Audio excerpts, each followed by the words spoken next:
think yes. Canceled my 2 o'clock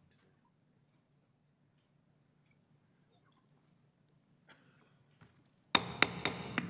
Good afternoon, everyone, and welcome to the Community Development, General Government, and Housing Committee meeting.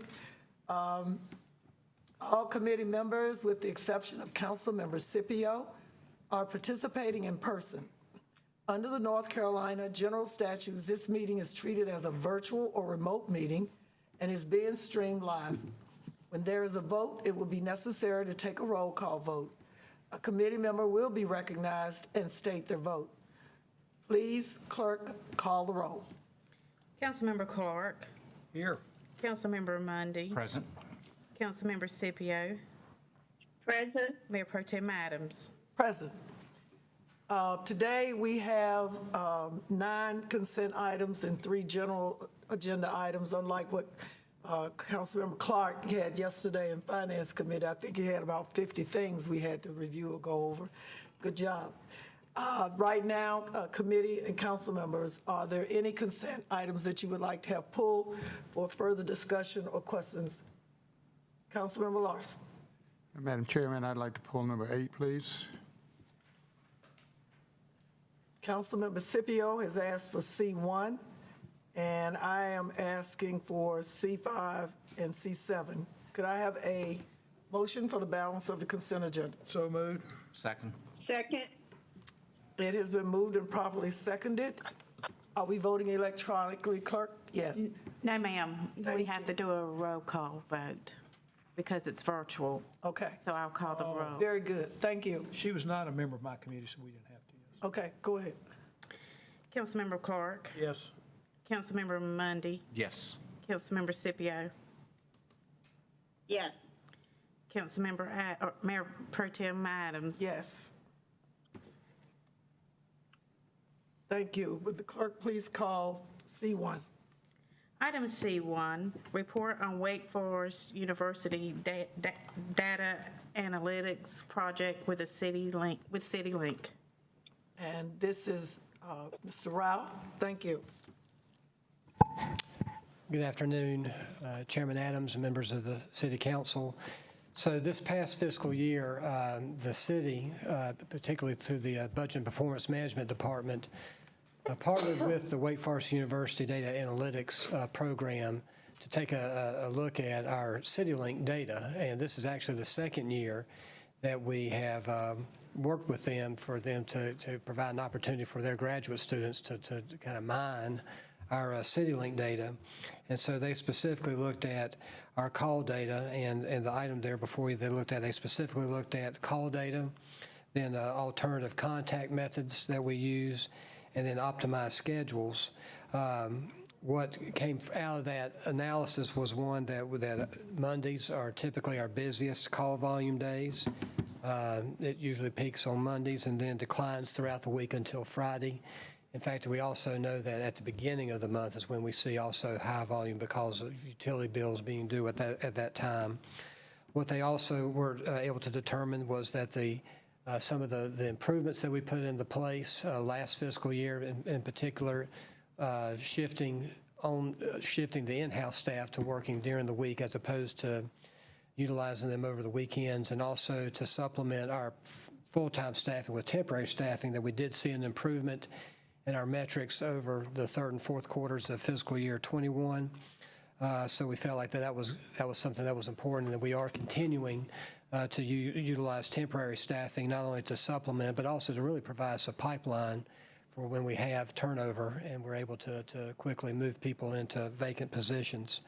Also, just looking at the data, we also determined these other alternative methods that we've employed, like people being able to submit requests via the website or email, that we hope that over time that we would see the call volume decrease, but the conclusion is, though, that even if that were to happen, we shouldn't adjust our staffing down, that we should maintain our staffing so that we could improve on our metrics even more, even if the actual phone calls coming into the center may change. And so, and then just one last item I wanted to share is that we are employing an additional technology, what are called CityBot for folks to be able to text in service requests or complaints for CityLink to respond to and to distribute those requests to the appropriate departments. Thank you. Councilmember Scipio, do you have any comments or questions for Mr. Rao? You're on mute. Okay. Thank you very much. I thought that was a very good report, and it's nice to know that we're looking at CityLink, which is a valuable service that oftentimes has some complaints. So I'm very pleased with that report, and I hope we'll continue getting analytics on the effectiveness of CityLink. Yes, ma'am. Chair, Councilmember McIntosh. just quickly, what are staffing levels like over there? I mean, what's the vacancy rate percent? Do you have a percentage at hand? I can provide that to you, but Okay. usually it's about 2 or maybe even sometimes 3 vacancies. Out of how many spots? I knew you were going to ask me that. I'll have to. I mean, it sounds like we're pretty well staffed. I think so, and I think having the supplemental temporary staffing certainly is helping that situation. Thank you. Thank you. Is that it? Thank you, Mr. Rao. Thank you. That's the report. Next item, please, Mr. Clerk, City Clerk. Item C5, consideration of items relating to the funding for a multi-year housing plan. Ms. Newman, if you could just give a brief, I think everyone was here yesterday, but I did want to have an opportunity to recognize for a 2-minute elevator to the members of the Housing Coalition Committee. Because when citizens take the time to come down here, and they're serving at the pleasure of the citizens of Winston-Salem, I think it's important that they are at least given an opportunity to speak on the agenda item. Yes, ma'am. So good afternoon, Mayor Pro Tem Adams, members of the committee, other council members, Marla Newman, Community Development Director. I am here on behalf of the Affordable Housing Coalition with a request to receive support to procure technical assistance from the group that does business as the Housing NOLA. And they are being asked to assist with creating a multi-year housing plan or strategy to actually determine how we go about meeting our goals for housing production. This proposal is a community-driven proposal. It also builds in time and effort to build community capacity to help implement the plan. The plan is envisioned to not just rest with the city. The idea is that meeting the community's housing goals is a community concern and a community responsibility, and so it contemplates the city being one of many partners at the table, including banks, philanthropy, community organizations, and others. And so the proposal that the Affordable Housing Coalition has asked that council consider supporting is the 18-month proposal that builds in that community capacity component. I'll take a moment, if I may, ma'am, and yield to the members of the Affordable Housing Coalition today. We have 3 here with us, and I will say, too, for the record, that I failed to recognize another member of the Affordable Housing Coalition yesterday. Of course, Mr. Redd was here on behalf of Habitat, but we also had Ms. Donna Woodson, who was here also, who leads WISTA, and I failed to mention her in her presence here yesterday. But today we have Mr. Paul Norby, we have, of course, Mr. Redd with us again, and then we have Derwin Montgomery, who is actually the chair of the Affordable Housing Coalition. So if I could, I'll yield to them. Thank you.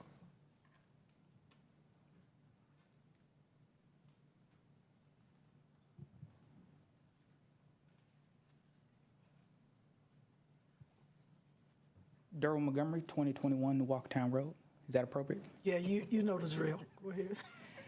Mayor Pro Tem, members of the committee, and other members of the City Council. First and foremost, thank you all for the opportunity to serve as the chair of the Affordable Housing Coalition, and to all of the members of the coalition, we thank you for your entrusting us with this endeavor. First, last year, attended Luncheon Free Enterprise Foundation of North Carolina, brought together business individuals from across the state of North Carolina. And the #1 agenda item for all of those folks, with all the elected officials in the state and all of the folks at the table, was housing and affordable housing. They took that opportunity to address state lawmakers and others not to talk about anything else except for affordable housing. To me, that elevates why what we're doing right now is so important, because they tied it in not only to what we need to do for communities, but that it poses an economic development challenge for recruiting businesses in community when we do not have enough affordable housing at all entry points for individuals. The proposal that is before us today is one that the coalition took a lot of time and consideration to go through, looking at multiple challenges that we face. One, the immediate need to do something around affordable housing, as well as the desire and the need to plan for long term. The plan you have before us helps to set the stage for action to be taken long term, as well as what has to happen in the short term for the council to move forward and to take action dealing with affordable housing as a whole. This plan envisions a plan in which the sole brunt and responsibility does not lie on the council, the city staff, but looks at a true community partnership and a true community approach to dealing with affordable housing. Historically, the only people in this community who have talked loudly about affordable housing has been from the city. That has not worked. That has not met the needs. This plan puts together and puts resources, people, and talent together to try to push us forward as a whole community to make efforts. And it requires an investment, and that's why we brought this forward. We understand that there are people right now who are trying to find access to housing and trying to find entry points and can't find it. This right here today, what we're asking you to do, doesn't change that. But what it does is it helps to change it for the future. And that's the thing that we have to take action for, and we're asking you to help us move that forward and to take that into great consideration, as well as we take action for what has to happen in the short term. Thank you. Thank you. Thank you. Again, Councilmember Mundy? Affordable housing means different things to different people. For my benefit and anyone else who's listening, how, for this specific project, how are we defining affordable housing? Is it 30% more, someone spending more than 30% of their income? Councilmember Monday, what we do is certainly the HUD requirements, or the HUD guidelines, if you will, that state anything above 30% of your income, utilities and rent, is making you housing cost burdened. So the idea is to cap it at 30% of your income. But when we talk about affordable housing and the market for that, the target market for that, we're talking about households who earn 80% and less of the area median income. So you've got two factors here. One, you don't want to be housing cost burden, meaning you don't want to spend more than 30% of your income, but we're targeting affordable housing itself to those people who make 80% or less of area median income. Is there any plan to prioritize those who make less than that? In the new policy that council adopted a few months ago, we actually kind of have a matrix that lists how many units at 30% AMI, 50% AMI have to be factored into any development scheme. So we want to make sure that we're addressing people along the continuum to make sure that everyone has an opportunity to have housing. And you'll hear a little bit more conversation on the general agenda about the COC, the Continuum of Care assessment that we did, which looks at those persons who are experiencing homelessness. And a lot of them are at that 30% or below. And so part of our thinking has been, and our strategy will be, when we talk about homelessness, we're talking about housing. It's all housing. They're homeless because there's not a place that they can afford. They're just the most egregious example of how our housing system has failed us. So even as we go forward with this housing plan that we're looking to do, addressing homelessness, people at that lowest income range will be part and parcel of that, because the common denominator is a lack of housing. Thank you. Thank you. Mr. Norby, you have a comment, even though you spoke to us yesterday. You like family, so we're gonna lean to you. Come on. Thank you, Mayor Pro Tem Adams, and good evening, council members. And I will spare you most of what I said yesterday, but I want to make a comment about the capacity building part of it, which is... And Mr. Norby, would you kind of speak more into the mic? I'm sorry, yes. It's okay, thank you. And I forgot to give my name and address. Paul Norby, 712 Mitch Drive, 27104. So what I want to talk about is is the capacity building part of this. This is the option 2, that's the full funding there. And the reason why that's important is that you all have set a goal of 15,000 units that need to be put in place. When I add up the capabilities that are there now between the city, the Housing Authority, Habitat, Goler, SG Atkins, or whatever, we're not even getting halfway to a 750 unit a year goal, which would take 20 years to get to 15,000. So that's probably not even quick enough at 750. So you're not even halfway there. So what this proposal is doing is it's building in the upgrading of our organizational capacity across all kinds of organizations, looking at how we can ramp up, scale up our ability to produce affordable housing so we can get closer to our goal. That is why I think the coalition really recommends that you go all the way to that option 2 in funding. And that's all I have to say. Thank you very much. Thank you so much. Councilmember McIntosh. Just because I can't let the subject go by without at least commenting on it. I'm happy to see that what we approved yesterday, and I think we're going to chime in and approve today, is that we're not just looking at building new affordable units. It has to be a combination of securing and fixing existing naturally occurring affordable housing. It has to be strategies from all directions. Right. At $210,000 to $250,000 per unit, it's just not. There's just not enough money around to build all this as new affordable housing. We have to pull in some market rate. We have to build 15,000 units in the city of Winston-Salem, and they have to go somewhere. So we as council people need to get right with where these things are going to be. And it's not. We're not talking about. There just has to be more housing across the city. Yes, and it's going to be painful to make those decisions about where more housing goes. Even if it's market rate, it's difficult these days to get a project approved and bought into by the citizenry. And that's a political cost we're all going to have to bear, and we need to bear it. Well, and that's the importance of the plan piece of this, is that the plan needs to look across the board at all different types of affordable housing. Existing housing as well as new housing, single family, multifamily, missing middle. All of that has to fit into the whole scheme there. Right. Good. Thank you. Thank you. Councilmember Clark. Yeah. Ms. Newman, you threw me a little bit of a curveball on this 80% of median income. I've always felt like the 30% was a number that tended to make sense. I always heard in the old days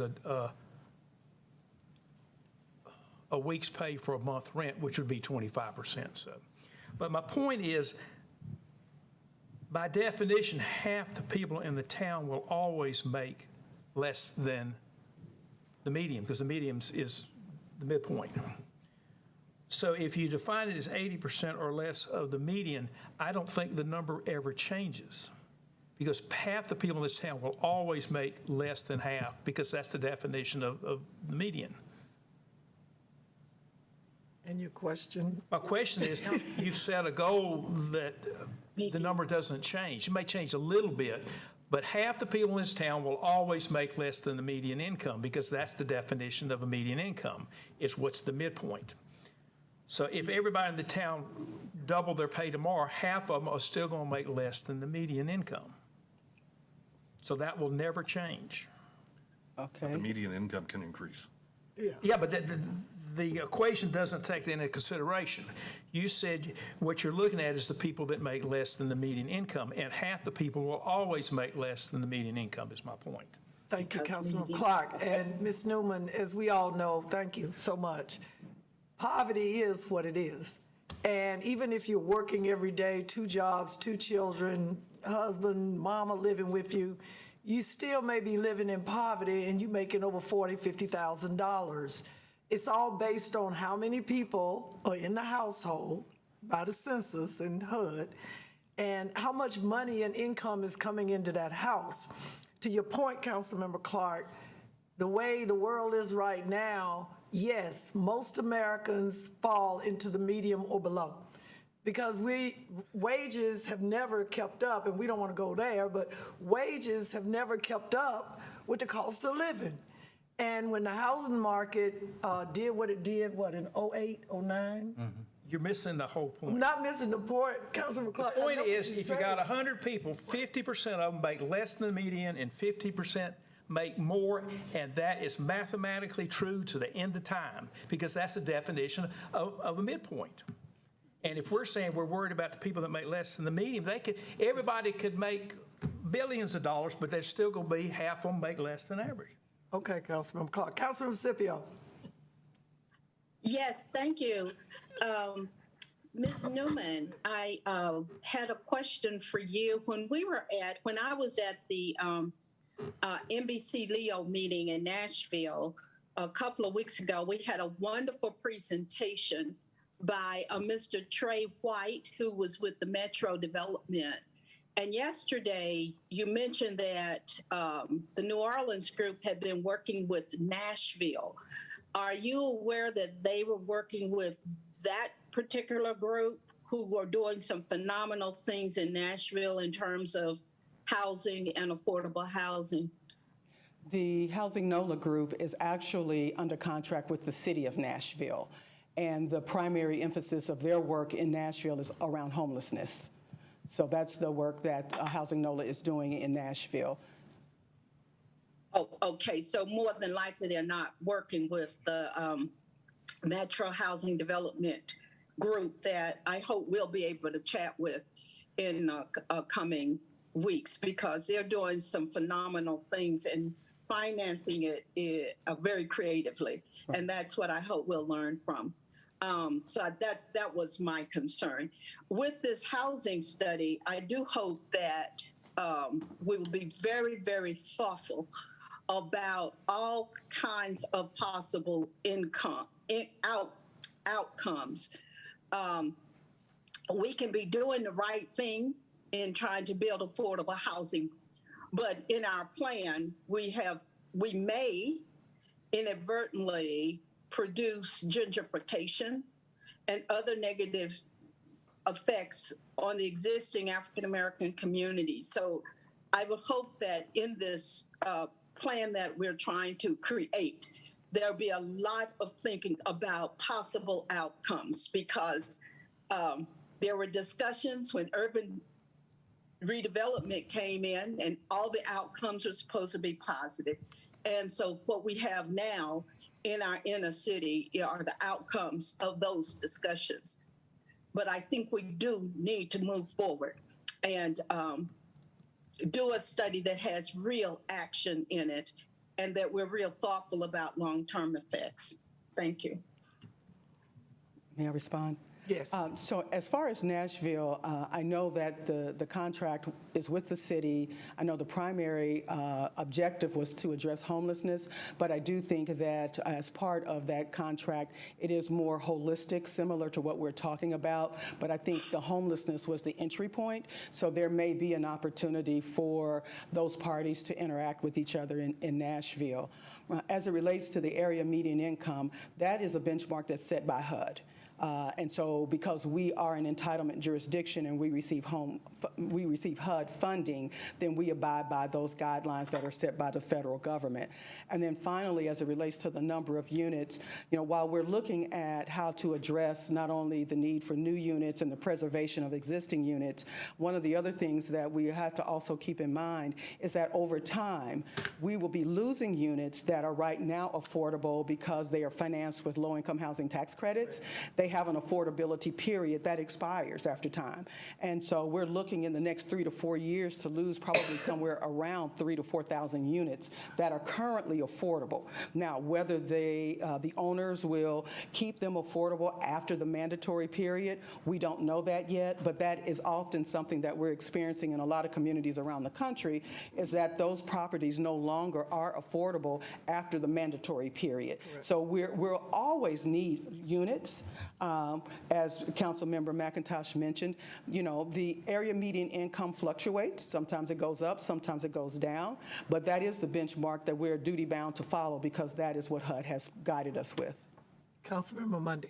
You mentioned that we're losing some housing that is now affordable. Have we looked at, or is it an option to extend that time? Would that be more cost effective in some cases than building new housing if we can take that existing housing that's basically going up to market rate, but extend that, I'm going to call it a subsidy for lack of a better term?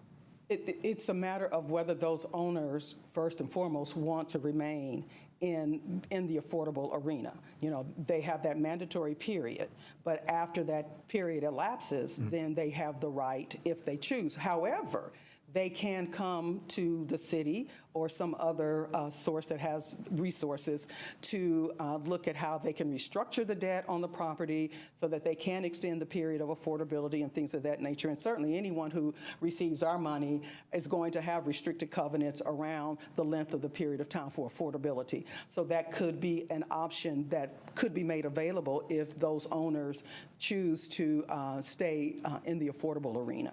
Yes, sir. Thank you. Thank you. I think we beat this horse.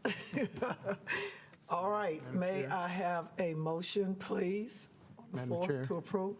Councilmember Larson. Thank you. One technical question and then maybe a comment, if I may. For those out there who keep hearing about 80 and 30%, what does that mean in real dollars for average income? I assume that's after taxes or pre-taxes? What are we talking about for an 80% and a 30%? We're not talking about 50% right now of median income. We're talking about. So for a family of four, 80% is somewhere in the neighborhood of maybe 58,000. I don't have the chart kind of memorized, but you look at both the household size and the income. I see. And so those things are just predetermined. HUD sends them out every year.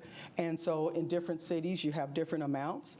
And so we do have what are called HUD Income Limits. We have a chart, and I'm happy to provide it to everyone that actually shows you based on family size what that 80% is, what 60% is, what 120% is. It's graded, it's ratio graded, so the 50%, the median income 50 threshold, which I admire Councilmember Clark's math skills, absolutely right. But I think it's a graded ratio of 30%, 80%, 20%, so the 50 does sort of vary a little bit in there as to how hard that threshold is. Let me make one comment, and that is, I've been sitting on council now for 5 years, and all I've heard about is how we need housing and how we do studies and how important it is that we address the problem of homelessness. And we made some progress, and we've consisted a lot of studies.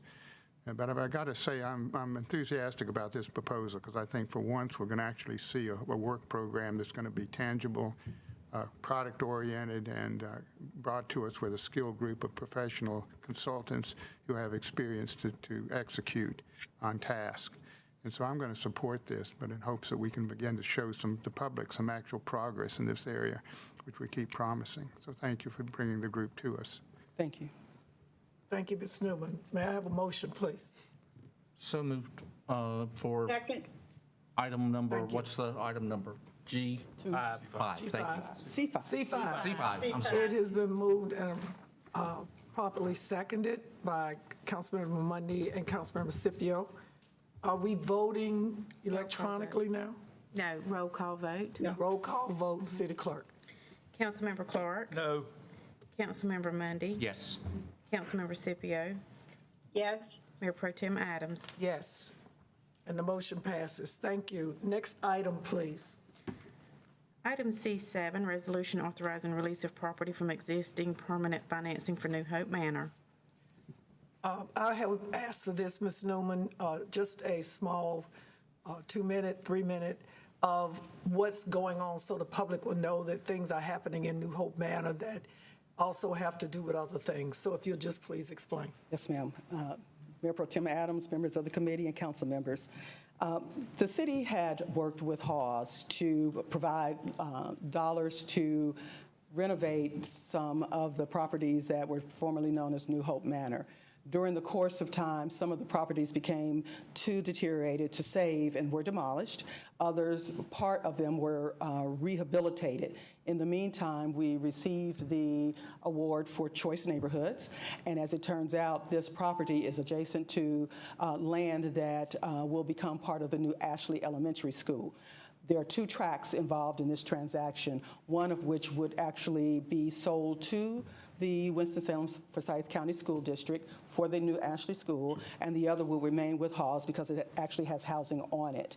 What Hawes is requesting is that the city release its liens and restrictions on the one tract that would then go to the school district for the new Ashley Elementary School, and that all of the restrictions and covenants, though, remain with the second tract, upon which we still have a loan outstanding. Hawes has been making payments on the loan, will continue to make debt service on that loan, and our restrictions would just now be confined to what is tract 2, and tract 1 would be sold to the school district. And so they're just asking that we release our liens on tract 1. Thank you. Any comments or questions? Could I have a motion, please? So moved. It is, do I have a second? Second. It has been moved and properly seconded by Councilmember Clark. Councilmember Mundy, City Clerk, would you please call the roll? Councilmember Clark. Yes. Councilmember Mundy. Yes. Councilmember Scipio. Yes. Mayor Pro Tem Adams. Yes. Thank you. Motion passes. Next item, please. Item C8, resolution authorizing financial assistance to Habitat Humanity of Forsyth County for infrastructure in the Stone Terrace development.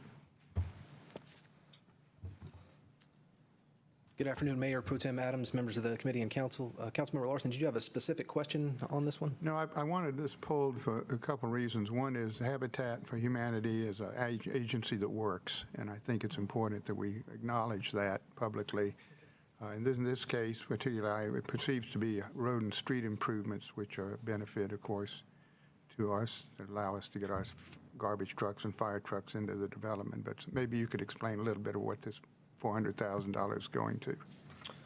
So, yes, sir. It's a request for $400,000 from the city, as well as $400,000 or up to $800,000 total from the city and county jointly to provide streets infrastructure for a development of 75 additional homes in the Stone Terrace development. We do have Kelly Mitter from Habitat for Humanity here. If you have specific questions about the project itself, I would invite him up to I answer would like to have seen a map what the site was actually about and how many units and what sort of the platting was. And I think, as I recall, the value of these houses is going to be in what range when they're completed? So the average value of the homes, what we have listed here would be in the range of $145,000. But again, I would let Kelly come up and answer those kinds of questions. So that would certainly qualify within our desire to meet our affordable housing requirements. Mm-hmm. That is a Mr. Red or Mr. Kelly, could you come Well up? within. The point is, we're spending a lot of time talking about affordable housing. I want to draw the point that Habitat for Humanity does an excellent job of helping us meet that need. Thank you, Mr. Larson. Good evening, Kelly Mitter, 428 South Sunset Drive, 27103. Mayor Pro Tem, nice to see you and the council. So yes, this is a new development that Habitat acquired the property in December 2019. If you look at the map, kind of at the top off of Dawn Avenue, there's sort of a Y-shaped set of road coming down. That's a small portion. It's the first phase. The developers put the base roadways in. And we are currently building that. There's about 17 sites that we can access with roadway right now of the 75 in the neighborhood. And we've already closed on 5 or 6 of those homes, and we've got that many under construction out there right now. So we're pretty rapidly building in that community. The rest of the roadway that you could see better actually in that previous photo, the grading has been done, but the roadways and the roadbed and all the curb and gutter, all of that had not been installed. So that was what we're trying to get done. So what you can see there, the kind of the dirt part of that is the unpaved portion of the community that needs to get finished. All of the homes that Habitat will build in this neighborhood, we're trying to do a mixed income community here. So I hate to raise the 80% AMI number again, but Habitat taking federal funds, all of the work that we do is also below 80% AMI. That doesn't mean everybody's at 80%. In fact, most of our homeowners are probably more in the 50% range. We don't go below 35% with homeowners because frankly, folks at 35% AMI or lower just can't afford to maintain mortgage payments and that sort of thing. We set them up for failure when we do that. So our floor is 35% AMI. Our ceiling is 80. We intend to build or have built or partner with other developers on about 15% of the lots in the neighborhood for kind of the next AMI tier up, which is up to about 120% AMI, something like that. So I'm trying to develop more of a mixed income neighborhood, which is typically more successful for folks, becoming homeowners in the neighborhood, to have a broader spread. At least that's what the studies say. So everything that we do, Mr. Larson, is in that affordable category. Your total build-outs, how many? There's 75 lots total in this community. Excellent. Thank you very Phil? much. All right. Councilmember Clark, you finished, Councilmember Larson? Yes, Okay, thank you. Councilmember Clark. In the motion, what's the source of the funds?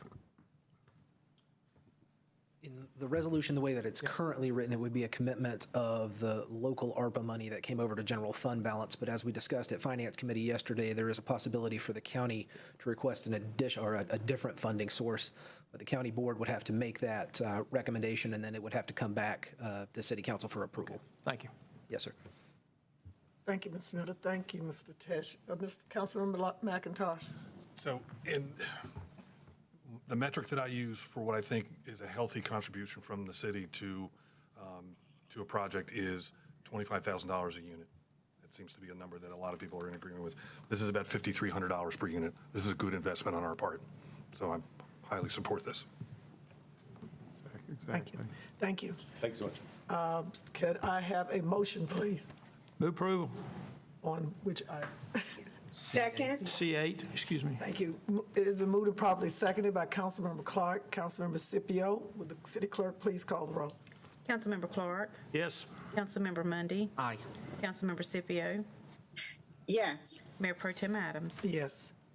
We are now going to the general agenda, and would the city clerk please call the first item? Item G1, ordinance amending Chapter 6 of the City Code entitled Animals and Fowl to revise the requirements for the keeping of chickens or other fowl and pigeons. This item was continued from the June 14th, 2022 Community Development, Housing, and General Government Committee. Go ahead, Chris. Good Thank you, afternoon. Mr. Murphy. Good afternoon, Mayor Pro Tem, members of the committee, and other members of City Council. This item has been before you a couple of times. We were here back in the spring to just present some general provisions of what was in the city code at the time. I actually was not here when the text amendment came back to you in June. I was out of town, so I've got Kirk here to backstop me on anything that would perhaps have been asked at that time. Whenever this item, again, I'll kind of go through the presentation. We are the petitioner in conjunction with community and development staff, and the request was to amend Chapter 6 of the City Code to revise rules for keeping chickens and fowl. We were asked to review the city code standards for keeping chickens, and we also looked at what our peer communities around the state, what they were doing. Again, we came at the May 10th meeting to provide some general information, brought forward a text amendment to this group back in June. There were some questions and concerns that arose at that time, and so we listened to that. We have brought forward a revised ordinance that got rid of the sliding scale for the number of chickens. At one point, we had proposed if you had a greater than 40,000 square feet, being able to have 10 chickens. We have abandoned that. If you would go to the next slide. Some of the issues that we were having with the existing regulations is the fact that the 100-foot setback from all property lines was problematic in keeping chickens. If you could not meet that 100-foot setback, they had to do signed affidavits from the neighbors saying that they were fine with that. And then at that point, we would issue a zoning permit. If you'll go to the next slide, that kind of outlines what I talked about. There are 5 chickens capped.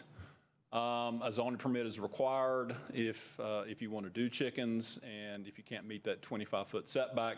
So kind of looking at that, what came before the committee back in June was getting rid of the 100-foot setback, doing a generalized 20-foot setback side and rear, chickens kept behind the principal structure, getting rid of the zoning permit requirement, and that's what's before you now. And that's what is in your packet. The ordinance, again, gets rid of that 100-foot setback, drops it to 20, keeps the number of chickens at 5, and eliminates that zoning permit requirement. Again, I'm not exactly privy to what the concerns were that were raised at the last committee meeting, but I will be glad to try to answer that. Again, Kirk is here if there are any questions, and I believe we do have representatives of community development if you have questions for them. Could you go ahead and go to slides 6 and 7, just to give everybody a purview of what other peer cities have done or are doing? Yeah, and again, this just kind of shows where we are in the spectrum of what other communities do. Generally speaking, most of the other committees either have much more lax regulations than we do, allow additional chickens, certainly have setbacks that are much different than our 100-foot setback. So what we would be proposing is in line with what our peer communities do. Again, some do have slightly larger number of chickens. There's a couple of them do have the sliding scale that deals with if you have a larger lot, you can have more chickens. But generally speaking, if you look at our regulations that we are proposing in conjunction with the regulations of the other jurisdiction, we're kind of right in the middle, which is generally speaking where we try to be. Thank you, Mr. Murphy. Any comments, questions from the committee? Madam Chair, I have a question. Yes, Councilmember Scipio and then Councilmember Larson.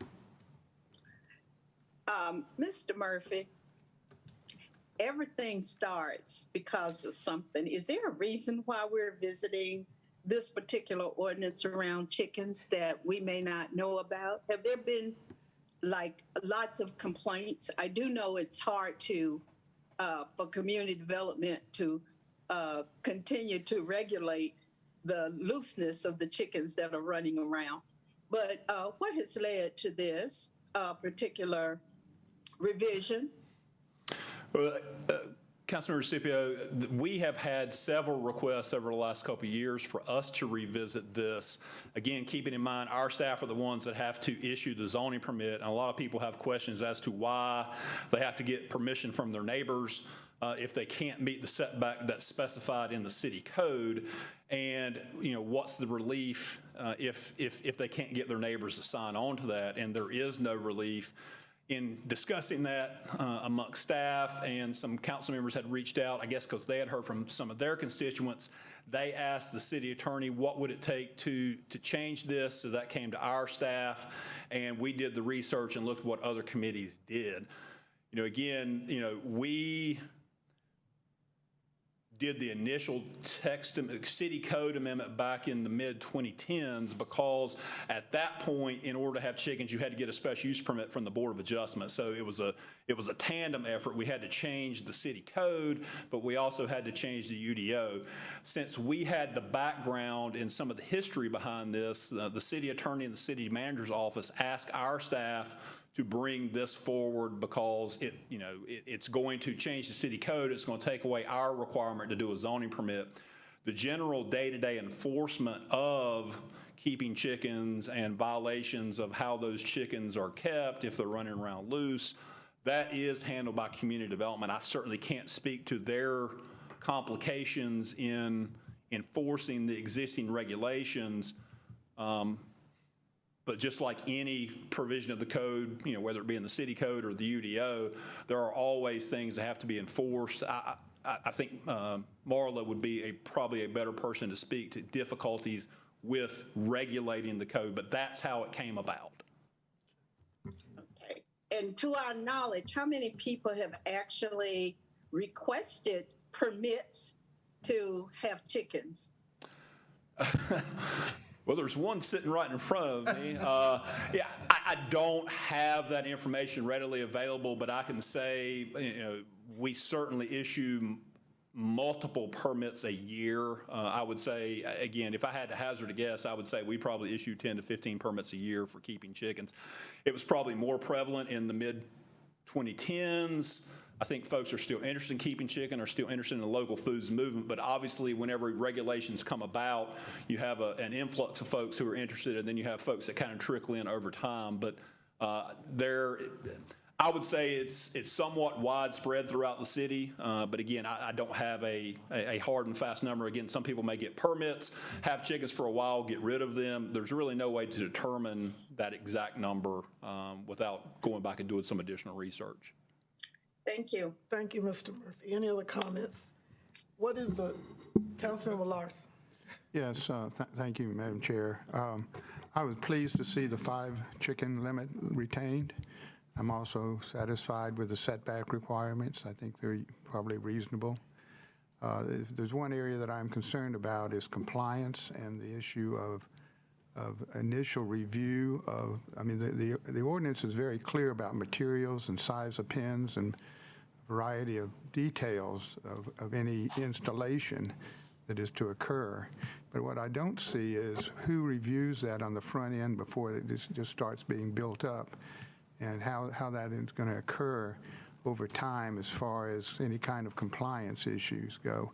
I mean, I don't receive a lot of requests for people complaining about the process of installing chickens. What I hear is complaints about free-roaming chickens and roosters, and a variety of variants that we see are not allowed in the ordinance, but there doesn't seem to be a clear program of enforcement, and there doesn't seem to be a clear front-end requirement to making sure that what's installed is in compliance with the ordinance. And that seems to be what we're losing. We seem to be losing in the review process the ability to control on the front end with the permitting that we authorize. And I don't know who, I mean, I'm not saying this has to be a special zoning permit, but it seems to me there needs to be some official approval of what gets installed by somebody that it's compliant with the ordinance as written. Councilmember Larson, again, I would have to defer to Ms. Newman on, the enforcement provision of that. I will say that of all of the animal regulations that are currently in the city code, this is the only one that requires any level of a zoning permit. So you can keep horses, you can have other animals that are allowed by the city code, and they don't come through zoning staff. It's just regulations in the city code related to, the type of enclosures and structures and how close they can be for keeping horses, for keeping other type of animals. And again, I'm not sure what all those animals are, but this is the only one that requires a zoning permit to be issued by our office. The only one. When we Correct. did this, we knew that, and we could not figure out why, Again, with us seeing other communities and cities realizing the issue with food insecurity and everything, just like we changed the agriculture part of our code, allows people to have gardens in their front yards anywhere they want, as long as they're growing food for themselves or their family. This was just another component of all of these things that the city, which we are a benchmark now for a lot of cities, of all of the componentry we have built around urban food, agriculture, and things like that. Chair? Madam Chair?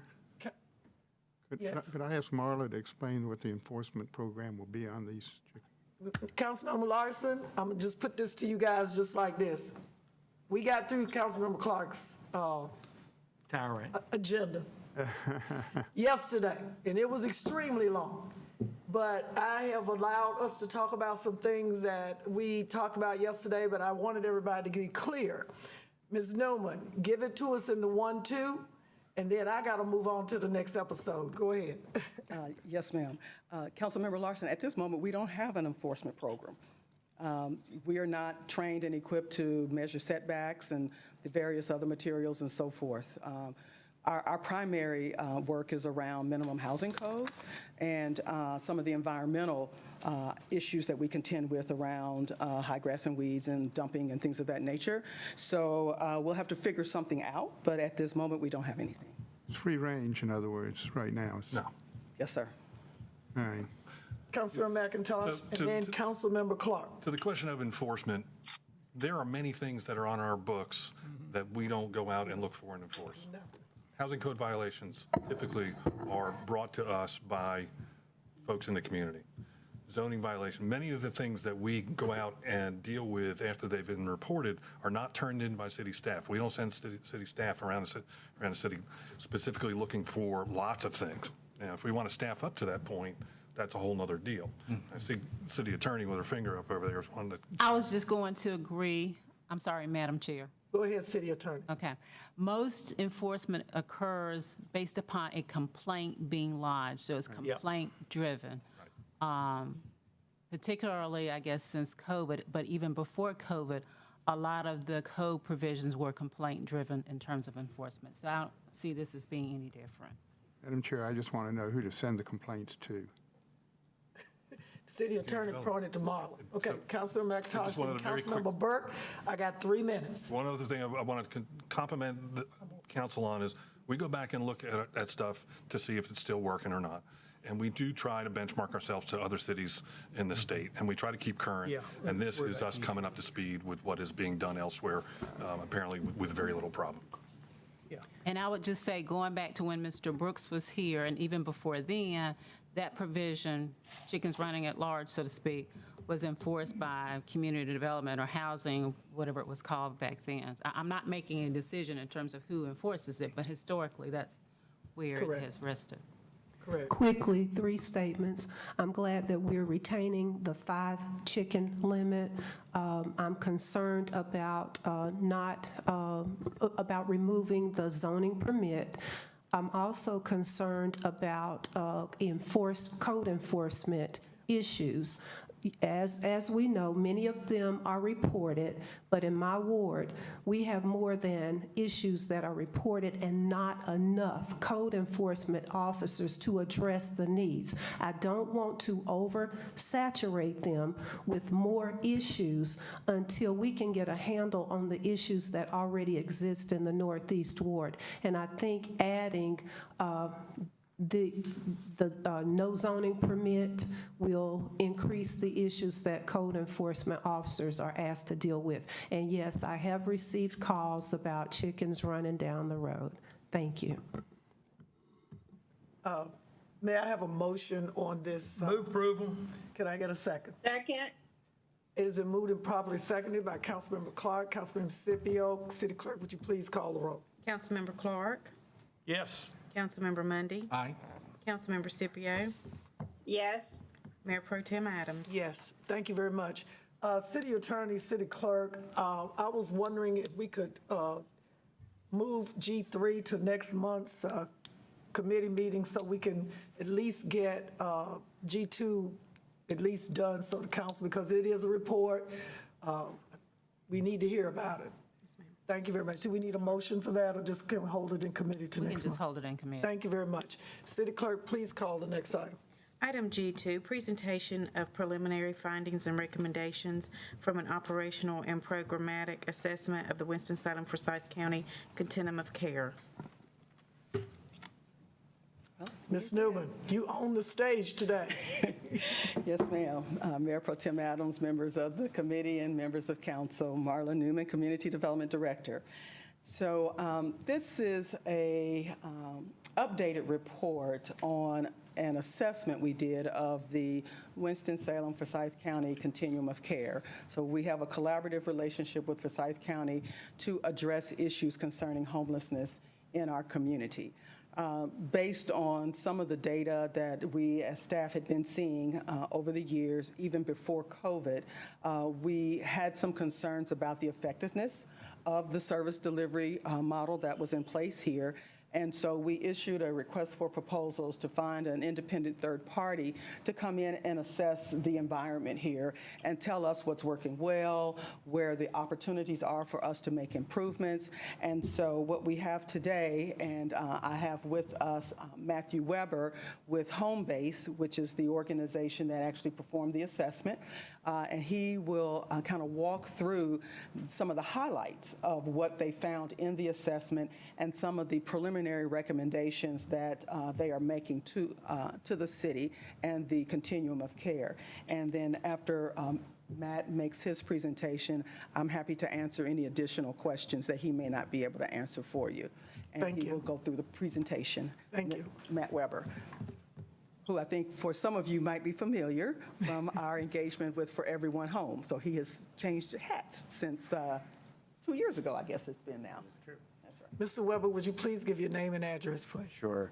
Matthew Weber, 4 Lois Court, Ann Arbor, Michigan, 48103.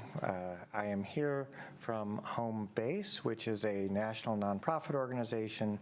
We are, if we can go to slide 2 here, technical assistance provider for communities around the country on issues around housing and homelessness.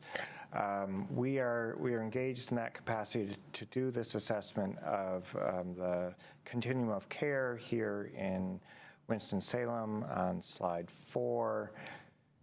As you may know, the continuum of care refers to all the different agencies and entities out there that are engaged in working to prevent and end homelessness in Winston-Salem. That includes housing providers, service providers, mental health, physical health, schools, police, all those different touch points on the homeless system of care. We spent a couple months doing this evaluation, looking at for ways that system is working well and what we could do to add or change to make it better. So as Ms. Newman explained, I'm going to provide some highlights of our report. We just turned in a draft to staff. It's about 60 pages. They're going to give us feedback on it. We hope to get a final draft to staff by the end of the month. So this is preliminary and just high points, lots more details in the report. If we can go to slide 6 here. I am just going to talk about opportunities for improvement today. There are lots of things we heard from community members about what's going well in the continuum of care. Some of that made its way into the report. For efficiency reasons, I'm not really going to highlight it here, but know that there are lots of good things happening with the COC. On the next slide, what we're going to talk about are opportunities for improvement. We heard a lot of different things and kind of 7 themes emerged. I'm going to walk very briefly through a few of the highlights on each of those themes. Again, we've got much more detail in the report. On the next slide, COC structure. So the continuum of care has a very large kind of sprawling structure, lots of layers of bureaucracy. Folks talk to us a lot about, there's too many structures. They don't really understand it. There's a lot of different pieces and kind of how all those pieces fit together. We heard from a lot of folks they don't really understand how it works together. And they found that they were spending a lot of time having the same conversation over and over again in different settings, and then not really seeing a lot of follow through on action. So one of our recommendations, and we've got lots in the report, well, one of the recommendations is to reframe that to empower the operating cabinet as sort of the main decision-making body and leadership authority of the COC, and then to adopt a much more action-oriented committee structure so that folks not just have those conversations, but actually see things change in the COC as a result. On our next slide, we talk about leadership, and it's kind of interrelated to that structure issue. Because that big, sprawling structure and people not really clear on the roles that different entities and organizations play, there is kind of a leadership gap, or at least informal gap. There's a group of sort of regular players that's kind of formed a leadership circle there, and in some ways that works, but for a lot of people who aren't in that circle, they have a hard time breaking into it, which limits kind of the creativity and the innovation that happens within the COC. We also heard that, for some, it feels as though decisions are being made outside of the formal structures of the COC because that informal group has been functioning. And some members of that leadership circle actually have control over other funding streams in the community. And that's led some to be a bit nervous about raising concerns about that leadership structure because they're worried about losing funding in those other ways. So we've got some recommendations in the report to deal with that. One of those is to do a better job of delineating the role of lead staff and organizations within the COC to help clarify some of those roles that we face. On the next slide, engagement, again, kind of interrelated here. A lot of members of the COC talk about not being particularly engaged in the COC.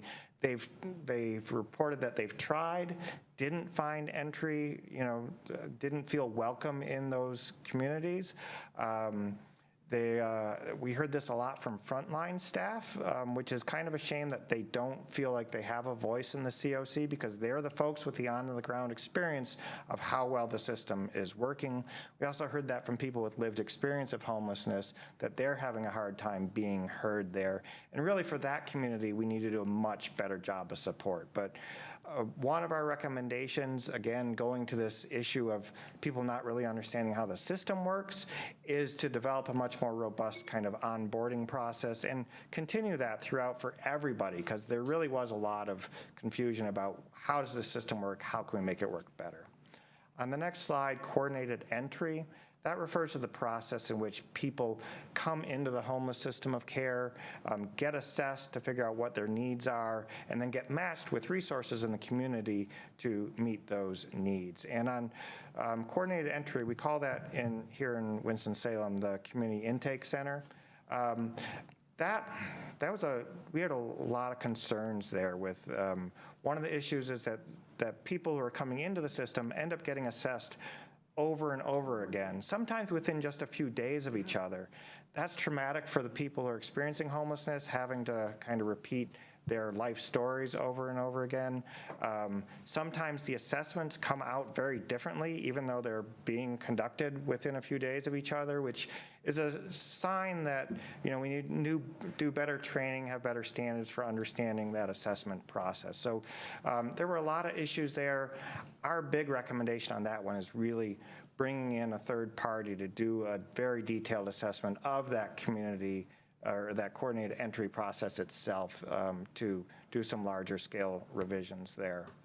On shelter and housing, sort of our big message there on the next slide is that, it feels like we can do better. One issue that came up a lot was that there's some shelters in town are operating that aren't really low barrier, that are putting up some restrictions on who gets into the shelter that really aren't necessary to, ensure the safety of residents or to ensure operations there. And because of those unnecessary barriers, people are being held out of the homeless system of care who really shouldn't be. And that's not just a concern for those people, it's also a concern for our funding streams, because low barrier housing first is one of those requirements that HUD imposes when we receive funding for those shelters. So we really need to address that. We got recommendations on revising our policies to get to that and really doing more with system performance measures, because we think if we hold the whole system accountable for things like how long are folks homeless, what are returns to homelessness, we'll be able to see the impacts of those changes in the system better and the changes in those restrictions. I got 2 more slides real quick. Data. Folks talk to us a lot about, we put a lot of data into our homeless management information system. We heard this from our frontline folks. And then concerns that they don't really see that data being used elsewhere in the system, that it's not showing up in our strategic decision making, it's not being really talked about and leveraged for how we're operating our COC. It's actually hard to get some of the necessary data out of the HMIS. So we've got recommendations there on using that data and better in the COC. Finally, on services, the big takeaway there, we need more services for a range of folks. We heard from folks that, so there's this bit of a backlog getting into housing, and while folks are waiting for housing, what's not happening, they're not getting services that could help them kind of stabilize their situations while they need housing. So we need to do a better job of getting services to those folks, but we're also hearing that folks, even after they're housed, aren't getting the services they need. And if there's one area to kind of lift up there, it's mental health services that really just need to be stepped up kind of community-wide. That we haven't heard enough about that. And then I do want to do a call out on populations served. One group of people that's underrepresented in the data in the homeless system of care are the Latino and Hispanic community. They represent a much bigger portion of the community as a whole than they do in the homeless system of care. And that's at least a sign that we may not have the sort of culturally sensitive services out there to give people entry points into that. And that's an area that where we'd like to see more resources invested. So that is a very quick overview, 60-page report, lots more in there. And I will yield to Ms. Newman, or if there's questions that the chair wants me to entertain. Committee, Councilmember Clark. Real quick, what time period did you do your study? Was it pre, post, or during COVID? Oh, very good question. So we started, I want to say, April, April or May. So it's just been the last few months. Okay, because A lot of our data, though, comes through or just to 2021. We don't have 2022 data in there. I would guess that COVID has disrupted a lot of the normal flow. So anyway, second question, we used to count, and usually we used to do it in January, count the number of homeless folks. Do we still do that? We still do that. This year was a little bit different, again, because of COVID impacts, but the community is still doing a regular Does the point-in-time number, it count. used to be 5 to 550 every year. Is it still in that range? The number has, I guess in that, back my notes. Ms. Newman, my data may be dated, but I remember it in that range. Yeah, I don't remember the specific numbers. I remember that unsheltered homelessness has gone up significantly as a result of COVID because we had restrictions on Yeah. where people could stay. Yeah, I think the overall number has stayed Yeah. relatively. And lastly, is it a fluid number? If I were to look at the names from 2 years ago, would the names be completely different 2 years later? So I don't have the specific figures in front of me, but roughly about a third usually in a community of folks are sort of chronically homeless. But then half or more are people who are first-time homeless, move through the system and go back out. But again, I don't have it specific for. Thank you, sir. Councilmember Monday, then Councilmember Larson. Thank you for the presentation. I remember participating in this and you had a lot of voices to consolidate. Did you make recommendations about who should implement the recommendations? I see so many programs that just don't get implemented because nobody's given that responsibility. Yeah, so we've done this first draft of our recommendations in our report. In our next draft will come an action plan that actually takes these sort of broad recommendations and lays out not just who and what, but also a sense of timing of what seems more urgent, what needs to be done kind of on the front end, what can we kind of put further down the road. And just a follow-up to that, because usually after a consulting group makes their recommendations, they don't stay around. So this may be a question for Ms. Newman, but what will we have in place, or will we have something in place to actually make sure that this gets done? That's, the kind of the accountability piece, because the Continuum seems to be almost management by consensus as opposed to a single leading group. Yes, sir. So one of the primary ways we're looking to make sure there's follow-through is actually through our funding contracts with the agencies. One of the things that we have found is that the performance measures have not been as specific and as rigorous as they need to be. And so that is a part of what we internally have been looking at is, what are the outcomes we're looking to achieve? What are the steps and responsibilities that the agencies have to get us to those objectives? Because they are the service providers, they deliver the services that the community needs. And so because we are providing them the funding to actually do the work, then we want to make sure that they are very clear on the expectations and the outcomes that are expected, and we will hold them to those contractually. And one last quick word. It pains me to see that it's difficult for these people who are at the lowest point of their lives, that they have to do multiple assessments, that they have to jump through multiple hoops. So anything that we can do to make this an easier process for the people who need it the most, that's really the direction we need to take. That is certainly our goal. And we knew that we had some challenges, and sometimes it's easier to have someone who is outside the system to come in and have those fresh eyes to take a look. And so that's why we thought it was important to engage home base so that we could have that unbiased look at what we're dealing with on a daily basis. Thank you. I'm really glad to see this. Thank you. Did you have a comment? Councilmember Burke. Yes, a couple of questions. The first question, how often do the service providers meet with each other?